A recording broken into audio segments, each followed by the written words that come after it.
Okay, let's unpack this. I want you to imagine a scenario. It's, I don't know, 3 a.m. You are deep in the weeds of the internet. Oh, yeah. I'm talking about those subforums that look like they haven't had a UI update since, like, 2005. Right. It's late, it's quiet, and suddenly, a file drops. There's no headline, there's no author credited. It is just 88 pages of raw, unformatted text. It sounds like the opening scene of a techno thriller. But, for the specific online community we're discussing today, this was a very real, very confusing Tuesday night. Exactly. Welcome back to the Deep Dive. Today we are pulling apart a fascinating and frankly kind of unsettling piece of source material, Shadow Files, Episode 3, when the internet started connecting the dots. Right. And the message today is specific. We aren't just retelling a ghost story.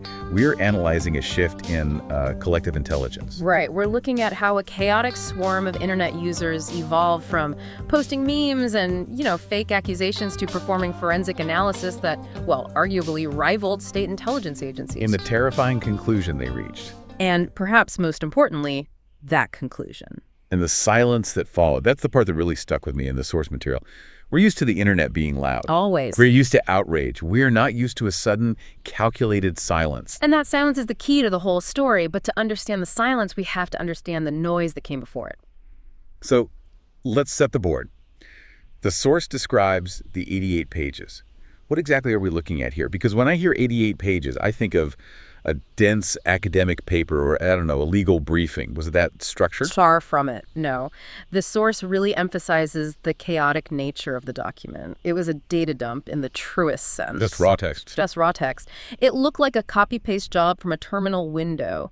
It contained logs, timestamps, snippets of transcription, observational notes, but, and this is key, it was fully anonymized. No names, just subject A, subject B. So initially it's just noise. And the source describes that first reaction from the forum as purely emotional. People were just annoyed, right? Yeah, they were, yeah. This is the shock phase. You have to remember the environment this landed in.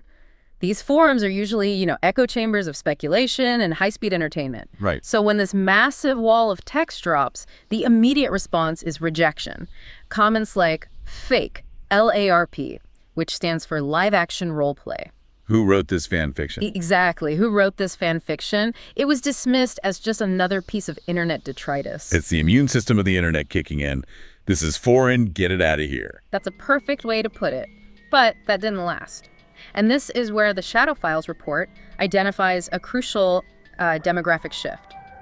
The loud people, the ones posting first, or TLDR, they got bored and moved on. And a fuzzy wave arrived. A second wave. The source calls them the dissectors. The dissectors. It sounds clinical, almost surgical. It is. These aren't the people looking for entertainment. These are the people obsessed with systems with data patterns. They didn't look at the narrative. They looked at the metadata, and they realized that while the story might sound crazy, the data was incredibly granular. Can we drill down on that? Granular is a buzzword we hear a lot in tech.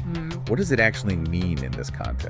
It means the document didn't just say, the meeting happened in the afternoon. It said, subject A entered the premise at 14.42.03 EST. Wow. Weather conditions, overcast, traffic density, moderate background audio, sirens, that level of detail. Yeah, that's specific. But playing devil's advocate here, anyone can make up a timestamp. I can type 14.42.03 right now.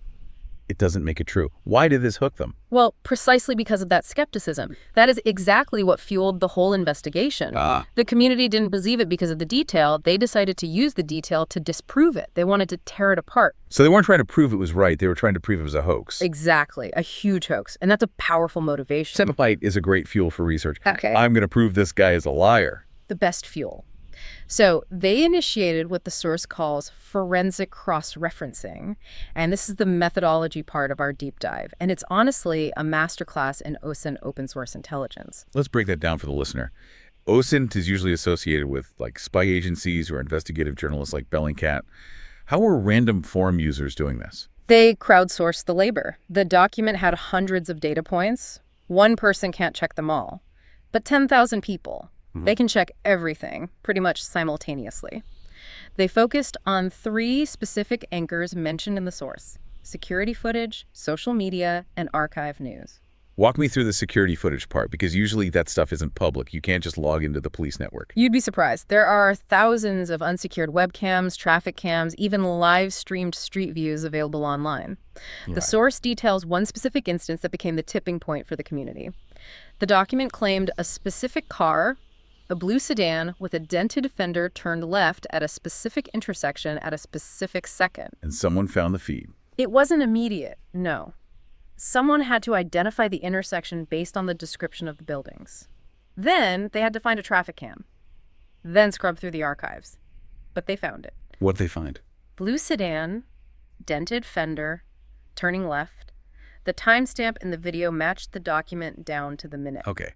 That gives me goosebumps. But again, couldn't that be a coincidence? Yep. Or maybe the author saw that video first and wrote it down later. That's exactly what the forum assumed initially. Okay, they watched the traffic cam and wrote a story around it. Right, I'll put it in my fake spy story. But then they started cross-referencing things that couldn't be seen on a camera. This is where the methodology gets really sophisticated. You mentioned social media. How do you use tweets to verify a spy log? You look for triangulation of events. Yeah. So there was an entry about a subject checking their phone and looking startled because of a loud noise nearby. A noise? The document timestamped that noise, just a sound. How do you even verify that? Well, the users triangulated the location based on previous clues. They had narrowed it down to a neighborhood in Chicago. They then scraped Twitter and local neighborhood apps for that specific 10-minute window. And what did they find? They found tweets from people in that exact neighborhood complaining about a transformer blowing out. No way! Yeah.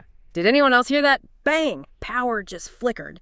The timestamps of those tweets aligned perfectly with the startled reaction noted in the document. So now you're layering audio evidence, or at least witness testimony, of audio over visual evidence from camera. Exactly. And then you layer the third piece, archive news. The document mentioned background details, news tickers playing on TVs in the background of a coffee shop. But this is good. Yeah, it quoted a fragment of a headline about a minor political scandal. And users found the broadcast? They found the archives of the local news station. They scrubbed to the timestamp. The headline was there, matched the document perfectly. This is the Swiss cheese model of verification. Right. Every single data point has holes. Maybe the car was a coincidence. Maybe the noise was a guess. But when you stack 20 layers on top of each other, the holes disappear. It becomes solid. And that's when the mood shifted. The source describes a transition from debunking to documentation. The probability of a hoaxer getting the weather, the traffic, the random tweets, and the news tickers all perfectly aligned second by second is, well, it's statistically zero. It moves from conspiracy theory to data set, becomes a record of reality. Correct. And that is where the fear crept in. Because if this is real, who wrote it? And maybe more importantly, when was it written? That brings us to the real-time revelation. This is the part of the source material that genuinely made me uncomfortable. Because there's a difference between reading a history book and reading a diary. Or a surveillance log. See, the community noticed something about the tense and the errors in the document. If you write a report today about something that happened last week, you have the benefit of hindsight. Right, you filter out the irrelevant noise. Yeah. You edit for clarity. Exactly. But this document, it didn't filter. It logged things that turned out to be completely irrelevant. Subject looks at a passing dog. It noted confusion about things that were later clarified in the news. It had typos consistent with high-speed typing. So it preserved the ignorance of the moment. That's a brilliant way to put it. It preserved the ignorance of the moment. The source argues this proved the document was written in real time. The author didn't know what was going to happen 5 minutes later. That implies the author was there, physically there, watching. And writing. The source calls it the watcher's perspective. The users realized they were effectively looking through the eyes of a stalker or a spy who was standing on street corners, sitting in cafes, typing these notes as the events unfolded. That completely changes the texture of the reading experience. You're not analyzing data anymore.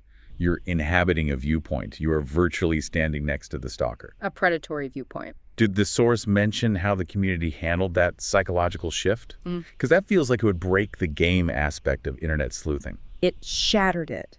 The source notes that the tone of the comments changed overnight. The jokes stopped. The shocked face emoji stopped. The threads became very, very serious.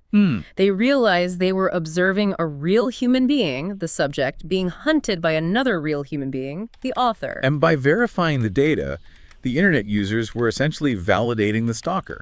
They were proving the stalker was competent. In a way, they became the third party in the surveillance chain. You have the watcher watching the subject, and now the crowd is watching the watcher. It's recursive. It's a hall of mirrors. It is. But I want to circle back to how they did this, because the source makes a very important distinction here about intelligence.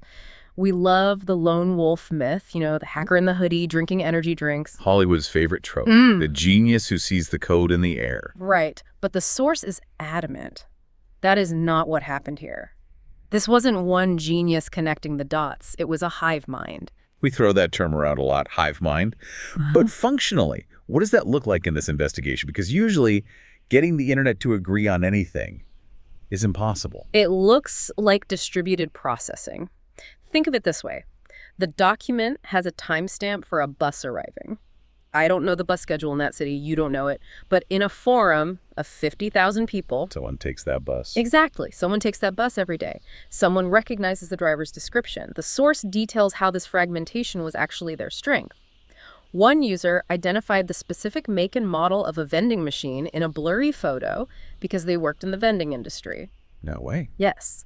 Another user identified the reflection of a building in a window because they lived down the street. So individually, these people just have useless trivia. I know about vending machines. Great. But in the context of the 88 pages, that trivia becomes a key. Precisely. If you are a lone detective, you have to know everything. If you are the crowd, you just have to know one thing and then share it. It's parallel processing. A supercomputer made of people. And that makes it almost impossible to hide from. You can fool a detective. You can't fool a crowd that includes a bus driver, a vending machine technician, and a meteorologist all working in concert. It sounds almost unstoppable. But this immense power. Yeah. It didn't lead to a victory lap. They didn't go to the press. Yeah, we didn't see that. And this brings us to the silent consequence. This is the finale of the narrative arc, and it's arguably the most important insight for our listeners to grasp. So what happened? They proved the document was real. They proved the watcher was real. They solved it. They connected enough dots to figure out who the subject likely was and potentially who the watcher was. They reached a conclusion that the source describes as unsettlingly accurate. And then Silence. Silence. Like the thread got deleted by the admins. No. The thread stayed up, but the posting just stopped. The source conducted an analysis of the user accounts, the dissectors we talked about, the leaders of the investigation. Okay. They didn't get banned. Their accounts weren't suspended. There were no public cease and desist orders posted. So they weren't forced off. Not technically. But they stopped posting. They went inactive. Ambiguous. And ambiguity is almost worse than a ban. A ban is a clear signal. You broke the rules. Going inactive implies something else. It implies a realization. The source argues that this silence was a rational response to risk. Unpack that. What risk? These are anonymous people on the internet. The risk of involvement. When it was a game, when it was, is this fake? It was safe. But once they confirmed it was real, that they were tracking real surveillance of a real target, they crossed a line. Right. They were no longer observers, they were witnesses. Or worse, participants in an ongoing operation. They realized the monster in the movie knows they're watching. Exactly. And there's a theory mentioned in the source, the chilling effect. It's not that someone came to their house and told them to stop. It's that they collectively realized that continuing to speak was dangerous. They self-censored. That's a powerful concept. The idea that information itself can be radioactive. You touch it, and then you realize you need to drop it and walk away. The source uses the phrase, control began slipping. The entity behind the document, whoever dropped it, lost control of the narrative. They probably expected confusion. Maybe they wanted to spread disinformation. Instead, they got forensic clarity. The crowd solved the puzzle too fast. Way too fast. And the reaction to solving the puzzle wasn't applause. It was fear. It was a retreat into the dark. And that silence. That was the loudest confirmation that the document was real. Absolutely. If it was fake, they would have laughed about it for weeks. They would have mocked the errors. The fact that they stopped talking proves they found something they weren't supposed to see. It's the Sherlock Holmes principle. Inverted. The dog didn't bark in the night, and that's the clue. Precisely. The absence of noise is the signal. So, to recap the journey the source took us on, we start with a data dump that looks like chaos. A specialized layer of the internet, the dissectors, steps in. Right. They use distributed knowledge to verify the data down to the second. They realize they're reading a live surveillance log. And then, upon realizing the truth, they vanish. It's a perfect arc of the information age. Curiosity, followed by capability, followed by consequence. It really makes you think about the digital footprints we all leave and who is actually watching. It does. And it forces us to question the nature of truth online. Yeah. We often wait for an official statement to tell us what is true, but here, the truth was found in the raw data by the people, and the confirmation was the sudden absence of noise. The source material, Shadow Files, wraps up by teasing their next investigation. They mention moving from analyzing documents to analyzing reactions. Right. This is the forward-looking insight. They suggest that in modern intelligence, and for us as consumers of news, we shouldn't just look at what is said. We need to look at behavioral changes. Silence becomes intentional. Exactly. The source argues that in a world of total surveillance and total sharing, the only way to spot the really important stuff is to look for the holes. Look for the people who suddenly stop tweeting. Look for the topics that vanish from the trending tab. It's negative space analysis. You don't look at the picture, you look at the empty space around it. Because that's where the truth is hiding now.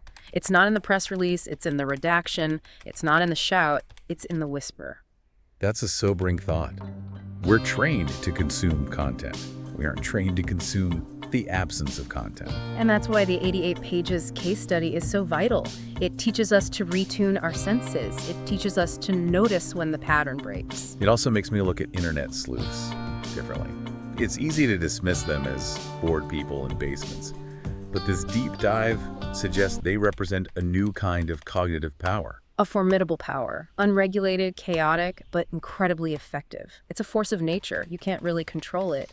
You can only hope you aren't the target of it. Or that you don't accidentally solve a puzzle that looks back at you. That too.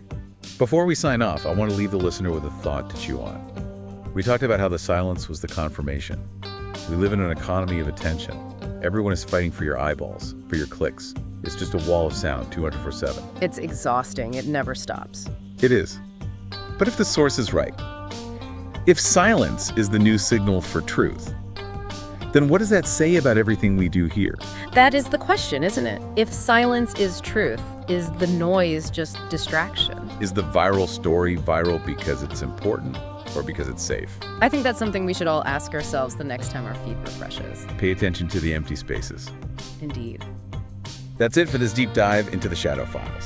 Thanks for listening, and thanks for helping us unpack this one. Stay curious. And stay safe. We'll see you in the next one.